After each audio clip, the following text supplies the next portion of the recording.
Haleluja. Govorimo o poslednjih časih, kako živeti v poslednjih časih. Verjamem, da živimo v časih, ko bo kmalu Jezus prišel nazaj. Zakaj? Vidimo vsa znamenja, vidimo potrese, lakote, vojne, stiske, kuge, vse to govori Biblija, da bo samo naraščal, ko se Jezus vrača nazaj. Zakaj? Ker zemlja je v porodnih bolečinah. Se pravi, tam, kjer je bil prej en potres na 100 let, jih je zdaj 100 v enem letu. Razumeš, vse se stopnjuje. In to je pač neko manjše znamenje, da Jezus prihaja nazaj.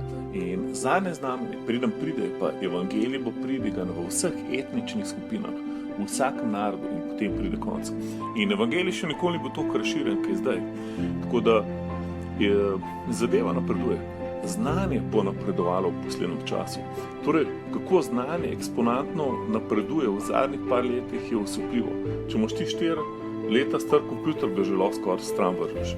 Vse to hitro napreduje, noro. Znanje Božje besede isto napreduje, novo razodetje Božje besede, dokazi o tem, da je Božja beseda resnična. Imaš biblične kode, recimo, ki jih prej sploh se ni dal vedeti, dokler ni bil kompjuter izumljen, in lahko recimo cela stara zaveza ima toliko enih kod hebrejščina, da je noter imaš vse od Hitlerja do velikih dogodkov na zemlji, lahko že po kodah noter najdeš, toliko vse skupaj napreduje. In dajmo se danes pogledati. Ena od čudovitih stvari, ki se jih jaz veselim v poslednjih časih, je to, da obstajata dva vstajenja. Prvo vstajenje je vstajenje pravičnih, te, ki so verjeli v Jezusa. In ko Jezus pride na oblakih po nas, gremo mi gor. In kaj se bo zgodilo, ko gremo gor? Kaj se bo zgodilo? Pridemo pred bema sodbo.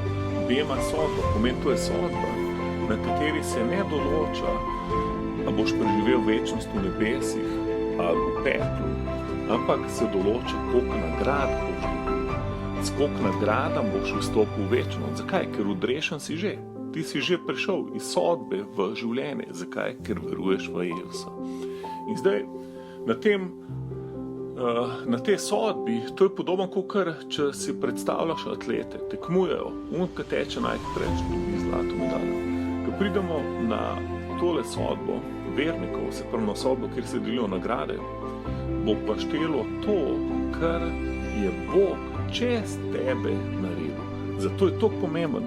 Na koncu Markovega evangelija Jezus pravi učencem, uznanite ta evangelij in izganite demone, ozdravite bolne, tako naprej. In piše, oni so šli, uznanili so posod in Gospod je z njimi sodeloval in potrjeval svojo besedo znameni čudeži, ki so se godili. In ta beseda sodelovanja, beseda sinergija. Se pravi, Bog sodeluje s tabo danes. Haleluja. On hoče, da mu pustiš, da sodeluje s tabo. On je gentleman. On ne bo nič naredil, če si ti 5 korakov pred njim in se z glavo v steno zaletavaš. On pa hotel, dovolj, da moja milost deluje čez tebe. Ker ti deluješ po Božji milosti, ti olja nikoli ne zmanjka. In potem si modra devica, imaš poln olja.